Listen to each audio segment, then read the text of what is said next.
Former Veterans Affairs Secretary David Shulkin. Photo by Alex Wong, Getty Images. A legal fight over the acting Secretary of Veterans Affairs could have big ramifications for Donald Trump or any president who wants to replace a fired cabinet member. The Department of Veterans Affairs has been without a permanent secretary for more than a month, and Trump has yet to pick a new nominee after Dr. Ronnie L. Jackson withdrew his nomination amid a brewing scandal about his prescribing habits and conduct as head of the White House Medical Unit. Robert Wilkie, formerly of Department of Defense Undersecretary, is serving as acting VA Secretary. Trump picked him for the role after ousting David Shulkin in March. The government watchdog group is challenging Wilkie's appointment as illegal.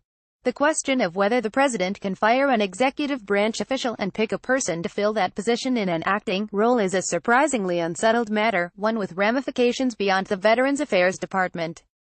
Trump could attempt to clean house in other federal agencies because of personal or political motives. "I'm really at a point where we're getting very close to the cabinet and other things that I want," Trump said in March. This lawsuit, however, will test the limits of Trump's power to appoint acting officials across the executive branch.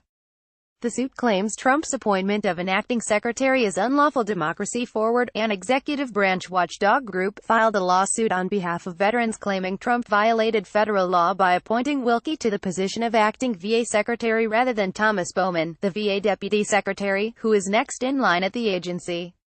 The group is suggesting Trump bypass Bowman to push an agenda of healthcare privatization on the VA, and Wilkie would be a more pliable pick to help the administration carry out this agenda. The merits of privatization aren't at issue in this case, only whether Wilkie or Bowman should be in charge temporarily. Wilkie's appointment is illegal, the plaintiffs are arguing, because Shulkin was fired by the president, and, as a result, Trump can't rely on the Federal Vacancies Reform Act of 1998 to fill the opening. The statute permits a president to appoint a temporary replacement when an officer dies, resigns, or is otherwise unable to perform the functions and duties of the office. It doesn't explicitly say anything about what happens if the officer is fired. John Lewis, a lawyer for Democracy Forward, said now that Jackson's nomination has fallen apart, it's clear Wilkie will be in charge for at least a few months. So we think it's important now to get a clear answer as to the question of who is the rightful acting secretary of the VA, he said. What is the Federal Vacancies Reform Act of 1998, and how does it work? The big question in this lawsuit is whether the Federal Vacancies Reform Act of 1998, FVRA, can be applied to officials who've been fired by the president. The FVRA, generally speaking, governs who can serve, and for how long, when vacancies open up in many Senate-confirmed positions within any presidential administration. The Vacancies Act is basically a compromise between the President and the Senate, and Joseph O'Connell, a law professor at Berkeley, previously explained to Vox. The law grants the President the ability to choose his personnel and keep the executive branch running when jobs open up. It imposes guidelines on who can step in when a vacancy arises and imposes deadlines on that length of service, which allows the Senate retain its confirmation prerogative under the Appointments Clause of the Constitution. The Federal Vacancies Reform Act defines who can fulfill the duties of an acting official. The first category is for first assistants. In most cases, this is the person one notch below the job that just opened up. In the Department of Veterans Affairs, this would be the Deputy VA Secretary Thomas Bowman. But the president has other options. He can pick an individual who's Senate-confirmed but working in a different agency. This is what Trump did when he named Robert Wilkie, a defense undersecretary confirmed by the Senate.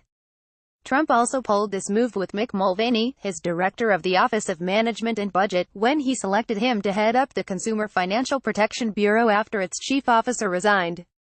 Finally, Trump could choose an acting from the category of what's called senior careerist, a class of high-level government bureaucrats employed by a given agency for at least 90 days. There are limits to how long someone can act as an acting. The deadline is 210 days or until a permanent replacement is nominated and confirmed, though the clock can restart if, for example, the nomination is returned by the Senate.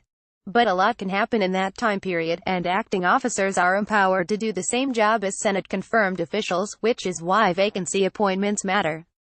The debate over whether the Federal Vacancies Reform Act applies for fired officials. Shulkin told CNN that he got a warning call from Chief of Staff John Kelly but discovered he was out of a job mostly courtesy of a tweet from Trump. The White House said Shulkin resigned. Shulkin disputes that, and his outspokenness after his departure at least suggests he did not leave willingly. If Shulkin's account is correct that Trump fired him, this lawsuit argues that Trump can't use the Federal Vacancies Reform Act to appoint an acting secretary because it only kicks in if an officer dies, resigns, or is otherwise unable to perform the functions and duties of the office. Noticeably absent is the word fired. This is the crux of Democracy Forward's suit. It doesn't make any mention of firing the official, or removing the official, so the only way you can reach the conclusion is by shoehorning it into the language of unable to serve. Lewis, the Democracy Forward lawyer, told Vox. But somebody who's fired is able to serve. They're able and willing to continue serving in the position. So the reason that's important is Shulkin didn't die, he didn't resign, and he wasn't unable to serve. Lewis added. The president fired him by tweet, and under those circumstances the FVRA simply didn't give the power to appoint Robert Wilkie as an acting official. Bowman, the deputy secretary and No. 2 at the department, should have become the acting secretary, the lawsuit argues, and Trump's decision to name Wilkie to the job overstepped his authority. I think there's a non-frivolous argument that the omission of is fired, or is removed from office, is actually a meaningful omission. Stephen Vleduc, a law professor at the University of Texas, told Vox in a March interview about the debate over whether the FVRA applies to vacancies that open up because of firings. Vleduc's argument is twofold. First, other federal statutes do address termination, bolstering the argument that Congress left firings out of the FVRA on purpose. The second revolves around executive power. The FVRA gives the president a lot of flexibility in whom he can appoint in an acting capacity.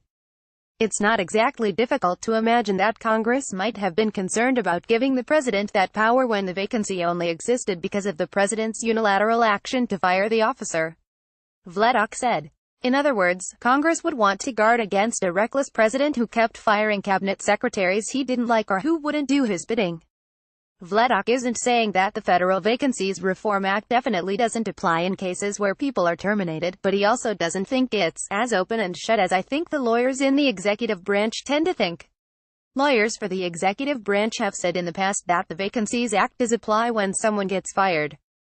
The Justice Department's Office of Legal Counsel determined that getting fired falls under that, is otherwise unable to perform the functions and duties of the office, catch-all. Lawyers based their reasoning on Senate floor debate over the bill, in which lawmakers used the example of being fired as a reason someone might be unable to perform the functions and duties of the office. O'Connell said, also during a March interview, that lawmakers likely took terminations into consideration when making the law. I believe if you just look back in modern administrations, and even prior to modern, historical administrations, resignation is often forced, she said. Though it's not explicit in the statute, that Congress, in enacting the Vacancies Act, understood that resignations are sometimes forced and the Vacancies Act would kick in. O'Connell agrees that the notion a president could attempt to fire people and replace them with others he prefers in the short term raises real concerns about the abuse of power. Yet she predicted that a president who deployed this strategy would face political consequences. The president is not going to go around willy-nilly firing people to take advantage of being able to get someone closer to their preferences under the Vacancies Act in the position, she said. Does this lawsuit have a chance? This lawsuit, and the issue it raises, takes on a greater urgency under Trump. Shulkin's ouster was the fourth high-profile one in March, including another fired cabinet member, Secretary of State Rex Tillerson. This issue didn't come to a head with Tillerson. The administration appointed the No. 2 official, Deputy Secretary John Sullivan, as acting Secretary of State until Mike Pompeo's confirmation, and it hasn't really been settled in the 2 decades that Federal Vacancies Reform Act has been law. Lewis said this question hasn't been decided in part because past presidents haven't fired officials in the same way Trump has. And I think that really just speaks to how unusual this administration is, he said. The firing question doesn't eliminate hurdles the lawsuit may face. For one, the suit alleges that veterans are facing uncertainty about their health care and services from the VA because of Wilkie's appointment. Predicting or assuming veterans are being harmed might create issues with standing. O'Connell told Vox in an email that the injury alleged seemed speculative. To get past the courthouse door, she wrote, you need imminent and concrete harm. Lewis said that in Democracy Forward's view, the standing issue comes down to the central notion that veterans have a relationship with the VA that's different from other departments and their constituents.